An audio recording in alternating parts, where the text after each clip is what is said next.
keterlambatan atau enggak di sini? Tidak ada. Sudah pensiun baru memulai mau bisnis ini Pak. Tidak ada keterlambatan sebenarnya. Cuma memang ya kalau kita itu makhluk Allah, berarti kita nomor satu itu harus menuju pada Allahnya dulu.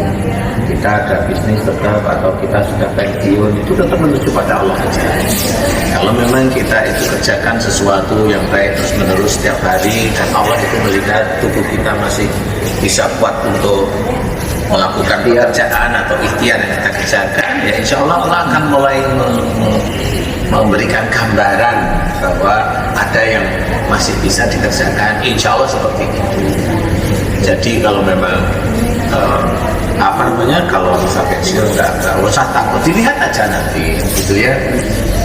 Cuma yang harus hati-hati, yang namanya bisnis kan hati-hati, banyak sekarang zaman pandemi ini penipu itu bermunculan Dengan berbagai modusnya ya. dengan berbagai Tapi itu katanya. Tapi Ustaz gini, kan Ustaz biar bagaimana ada beberapa bisnis yang dikelola. Nah selama ini kalau kita berbicara bisnis kan berbicara modal. Nah Ustaz membangun bisnis itu modalnya apakah dapat pinjam atau ada suntikan dana atau tiba-tiba di lemari ada apa gitu? Yang bisa kan Ustaz? Di lemari ada apa? Ya, alhamdulillah selama saya mencoba untuk ikhtiar, ya untuk memberi bagian rezeki untuk istri sama anak-anak, alhamdulillah tidak diizinkan oleh Allah Ta'ala pinjam. Oh, tidak ada pernah berhubungan dengan dunia itu ya? Pinjam-pinjam, alhamdulillah. Tapi kalau meminjamkan mungkin ya? Kalau meminjamkan nggak kembali sering. Siapa tuh Ustaz? Ya ada. Kapan saya pinjam saya? Alasannya kenapa? Alasannya kenapa nggak minjam? Apakah karena memang ada atau memang ada jalan lain sebetulnya selain daripada minjem kepada misalnya lembaga keuangan? Saya nggak tahu alasannya apa, tapi alhamdulillah kayaknya Allah tidak mengizinkan saya minjam gitu aja Ustaz. Yang pertama ini Ustaz, dari pertama dulu saya pertama kali Ustaz zaman mahasiswa dulu itu saya jualan buah-buah durian. itu sudah nggak pinjam itu modal. Enggak ya, karena ada beberapa hal yang sejak SMA saya itu kalau punya ini saya tabung, punya saya tabung gitu. Sehingga pada saat kok kayaknya ini saya nggak ada yang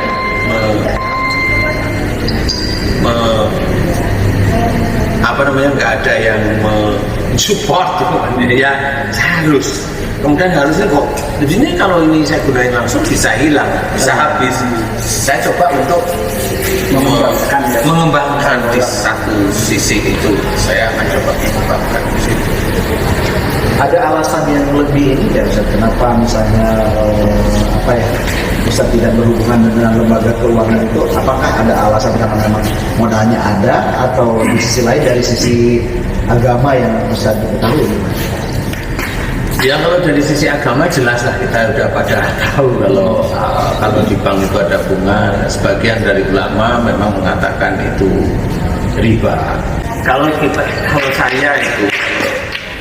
saya lebih senang mengerjakan ibadah itu betul-betul karena Allah, daripada saya meminta sesuatu yang berhubungan dengan dunia, yang dimana ibadah itu menurut saya ibadah saya masih compang-camping. Jadi saya itu malu gitu ceritanya. Jadi saya malu, jadi saya mau minta gini ibadah saya masih compang-camping gitu. Lebih baik saya perbaiki dulu ibadah-ibadah saya. Ya sholat saya yang saya merasa kurang khusyuk ya saya khusyukkan. Belajar lebih khusyuk, ya baca Qur'annya belajar terus, dikaji ayat per ayatnya dikaji, biar kita tidak salah. Dari kajian ayat-ayat ini kan kita juga punya kajian tafsir dari guru-guru kita. Kalau memang ada yang kurang sama ya, bukan tidak sama ya, Beda penafsiran. beda penafsiran itu normal menurut saya. kalau mamanya ya toh enggak di titik ini kayaknya ya ini maksudnya begini nih, tapi nggak apa-apa guru-guru kita itu nggak ada masalah, mau ada yang salah kan begitu ya. Jadi saya lebih banyak mengejar ibadah, bukan ibadah itu terus kejar ibadah nggak kerja ya enggak, tetap ibadah itu tetap iya itu ada yang kita kerjakan iya syariat tetap harus kita kerjakan. Jadi cuma di titik ibadah. Nah di titik ibadah itulah yang harus kita ketahui bahwa semua yang kita kerjakan sehari-hari itu harus karena Allah. Berangkat kerja, bismillah, berdoa agar diberi keselamatan oleh Allah Ta'ala, serahkan semuanya pada Allah. Sampai tempat kerja, alhamdulillah. Mau mengerjakan sesuatu, bismillah. Seperti itu aja.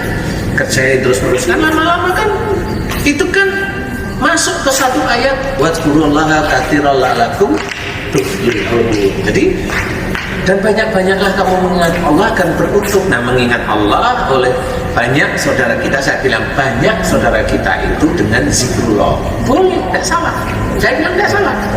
Tetapi kalau saya lebih banyak ke arah aplikasinya.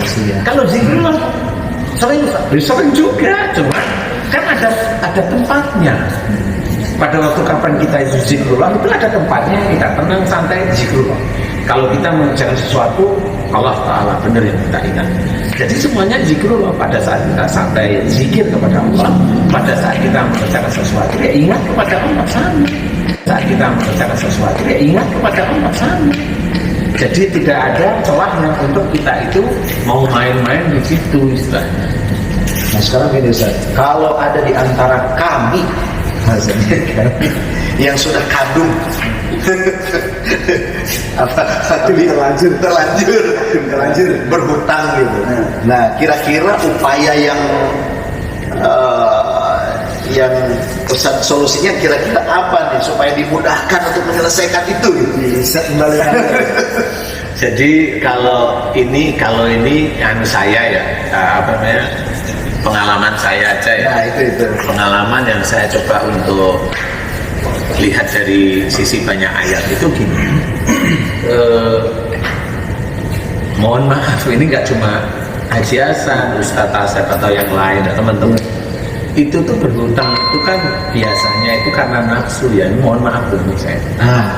Saya tanya ini bener nggak kalau saya itu bercerita bahwa orang berhutang itu karena nafsu, emosi ya, karena emosi, karena keinginan dunia. Betul. Saya harus punya, saya harus ini. Gitu. Kalau saya sih iya.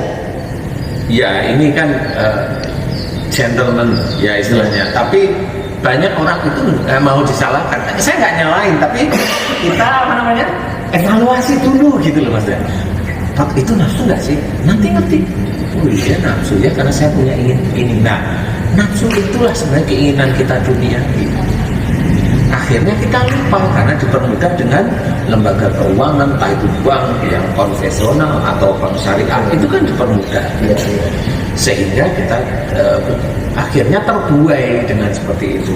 Dihitung-hitung nanti gaji saya sekian, saya bisa bayar sekian, nanti saya bisa megang uang sekian, insya Allah bisa. Walaupun pakai insya Allah, tapi ya itu kan nafsu awal, diawali dari nafsu dulu gitu. Nah, kalau saya dulu, saya nggak berani seperti itu. Mending saya itu apa ya? Makan kalau toge, makan pakai garam daripada saya makan pakai ayam, tapi pikiran hati saya itu nggak tenang kayak gitu ya. Berarti qanaah ya. Belajar qanaah ya. Iya memang seperti itu. Kadang kalau sampai istilahnya dalam hal-hal tertentu itu makanya saya kondisinya umumnya lagi nggak punya uang dan itu kelihatan. Saya ini istri saya juga nggak pernah tahu barangkali. Saya nggak akan pernah ngomong sama istri dan anak-anak saya kalau saya nggak punya uang. Itu kenapa saya harus lakukan? Karena saya nggak ingin istri sama anak-anak saya itu sedih. Jangan sedih lagi. Gak kuat.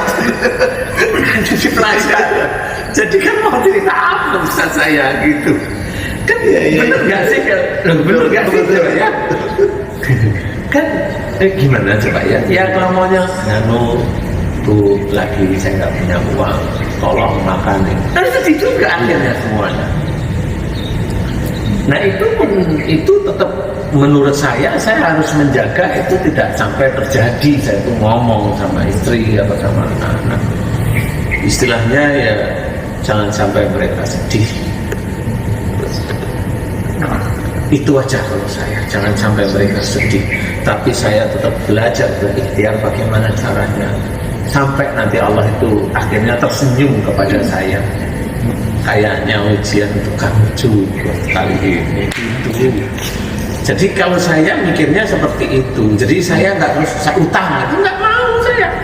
Lalu saya nggak punya uang kok utang, malah tambah beban ini nanti.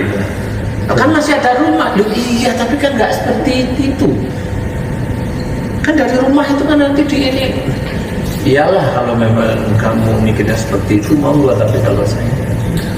Kalau kita itu rajin utang sebenarnya karena selama ini kita ini juga kurang rajin meminta kepada Allah yang memiliki banyak uang, memiliki banyak harta itu. Iya. Soalnya nggak percaya pada Allah itu gimana? Lah itulah makanya saya bilang tadi nafsu. Karena orang itu rata-rata itu nafsunya itu kuat. Jadi pada waktu dia mau keluar nafsu mutmainahnya ya nggak ada masalah, sholat tertib, baca Quran terus. Tapi nggak taunya nafsu dunianya itu juga mengikuti, nggak taunya. Dan dunia itu yang mana? Itu yang selalu orang itu tidak akan pernah sadar bahwa kayak hutang, keinginan, kemudian kepengen disimpan, itu kan nafsu semua. Nah, yang jenengan tadi ceritakan seperti itu, sebenarnya kalau sama mau saya kembalikan kan gini, coba kalau kita itu betul-betul dekat kepada Allah Ta'ala dan yang kita kerjakan itu karena Allah, itu kan akhirat. Karena Allah satu persatu itu kan akhirat semua. Lah kalau Allah itu kan sudah menjanjikan, kalau kamu kerjakan akhiratmu, dunia akan mengikuti, itu Allah loh yang bilang. Lah kalau kita kan mau kita balik, kita inginkan dunia, nanti akhirat mengikuti, lah itu kan konyol.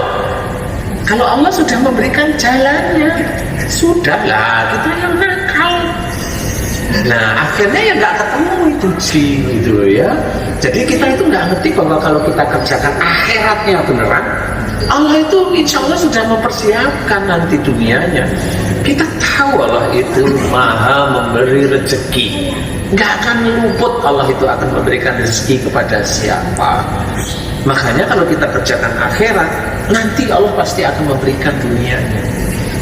Kalau kita paham, kita itu paham ngerti, tapi yang bikin nggak mau ngerti itu nafsu kita, sehingga kita mendahulukan nafsunya ya. Alhamdulillah, ya mudah-mudahan ya semuanya yang punya hutang kayak saya cepat Allah bantu ya. Amin. Termasuk saudara-saudara yang beriman, seluruh beriman ya. Jadi jangan hanya berpikir untuk seperti itu. Saya memberikan gambaran ini bukan mau merasa seperti saya lebih pandai, enggak sih. Kalau ibaratnya tadi Ustaz bilang lebih baik makan nasi dengan garam, ya saya akan kerjakan itu dulu ya, daripada saya makan enak melihat ini tapi sebenarnya hati saya itu hancur. Saya nggak mau untuk jangan mendahulukan gaya ya seperti itu, tapi tetap dekatlah pada Allah Ta'ala, karena Allah tahu pada waktu kita nggak ada uang makan, kita itu kita tata rapi dengan tidak aneh-aneh, Allah tuh tahu, dia mengajarkan kebaikan kepada keluarganya. Bahkan bisa jadi sebetulnya dengan makanan yang sederhana tanpa harus berhutang, justru itu lebih menyehatkan kita dibandingkan makan dengan ayam, dengan daging hasil dari berhutang. Bisa jadi begitu. Iya, apalagi makanan yang halal, thayyiban, mubarakan.